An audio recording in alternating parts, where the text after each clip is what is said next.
Should I break up with my girlfriend or my boyfriend for hockey? I'm Zach, head coach here at 24/7 Hockey, and that's the question we're going to answer in this video. So the question I got in was, should a player break up with their girlfriend for hockey? But I also say boyfriend too, because this may happen to girls that are playing hockey as well. So it's funny because as a coach, when I was coaching hockey, all right, when I was coaching in the USHL, when I was coaching AAA, when I was coaching, I saw relationships, okay, ruin hockey players.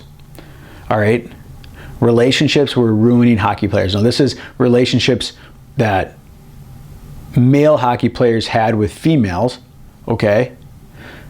They were there, you know, these are guys that had girlfriends that would ruin hockey players. But I imagine that, I've never coached a high level of female athletes, but I imagine the same situation happens.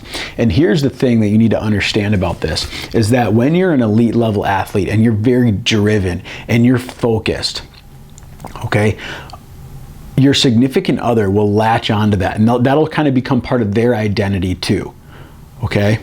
So, you know, you're just so focused and you're so driven, so now they're kind of becoming your number one fan, all right? And it really can consume them, and it becomes their identity. Your goals, your ambition becomes their identity. And what ends up happening is that it causes you as the athlete to make some bad decisions, right? Because they're kind of latching onto that.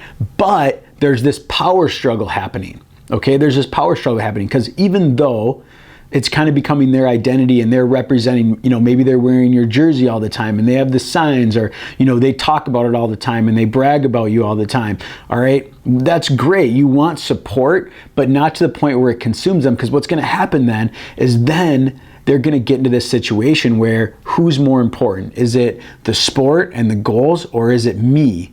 All right, your significant other, because they want to feel important. No one wants to be number two, right? Everyone wants to be number one, what the number one most important thing in your life, especially if you think you're in love. So there's this power struggle that ends up happening where they're going to test you, and they're going to test you to find out, all right, if I start small, maybe it's, you know, showing up a little late to practice or missing a practice, and they're going to say, do something for me. No, come with here. Don't leave yet. Don't go yet. Come here with me. All right.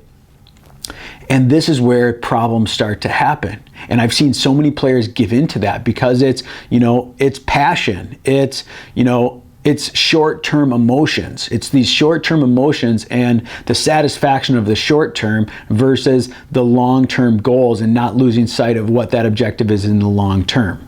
What I've seen happen time and time again is these situations can end up ruining players. One, they start falling off track. They start losing focus of their goals. They start losing focus of their training. They're not able to prioritize well. All right, they spend way too much time with their significant other, their boyfriend or their girlfriend, and not enough time on the training and the things that they were doing that got them to the level that they wanted to be at, or they're going to get them to the level that they want to be at, and that starts to have a negative impact. And then those decisions compound. So maybe that all of a sudden they're starting to, you know, choose teams that are closer to their instead of going far away and moving, they're choosing teams that are closer. Instead of going to college farther away, they're going to college closer, or they're going to the same college as their girlfriend. And I've even seen players quit hockey so they can go to the same college as their girlfriend when they had opportunities to get scholarships and things along those lines. If they would have pursued it, maybe gone and played junior hockey and things like that, but they didn't want to move away. So it can start to compound, but it starts small. It starts with that power struggle of, you know, wanting to be number one. Who's going to be number one? And the relationship, the person that's your significant other, is going to start testing you. If they're becoming part of your identity, they're going to start testing you to see, you know, are you going to make decisions that are best for me and our relationship? Or are you going to make decisions that are best for your goals and make me number two? And that's when these small little tests start to add up, and they may not even know it. It's not like they're manipulating you. This is just an instinct. This is just something that we're built with, instinct. It's our internal hardwiring that we have in our brains that, you know, when you're in a relationship like this, you want to be the most important thing in that person's life. And so it puts you as the competitive athlete with the ambition and the goals and the dreams in a really tough situation. You can actually find a relationship that will help you succeed, that will actually be an additional motivator. That'll actually be an additional opportunity for you to succeed because of the fact that they're pushing you, because of the fact that they're supporting you in the right way and not the wrong way. All right, so I've created this checklist that will help you identify that and also the warning signs of a bad relationship that you should potentially get out of. So the question is, should you break up with your boyfriend or girlfriend? The answer is maybe, depending on this, okay? So there'll be a link over here in the annotations, and you can also go to 247hockey.com/relationships. Okay, 247hockey.com/relationships. And I'll also include that link in the description below. And when you go there, I've written some key tips for you to identify this, and also that checklist that you can download. All right, a checklist that you can download that's going to tell you, is this, am I in a good relationship and I'm a bad relationship, or how do I find a good relationship? What do I look for?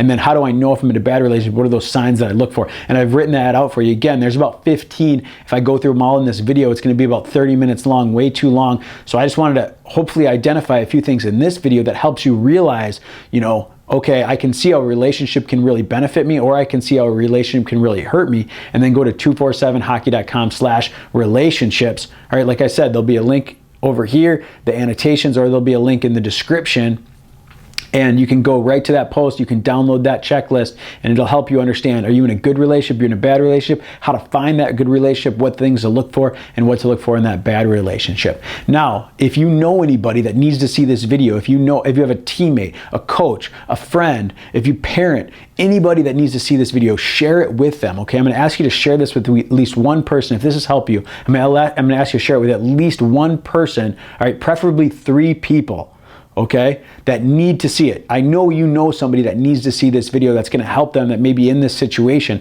Send this to them, all right? And then go to 247hockey.com/relationships, and you can get my checklist that's gonna help you make sure that you're in a relationship that's gonna force you or help you and assist you to succeed in becoming an elite hockey player and reaching your goals.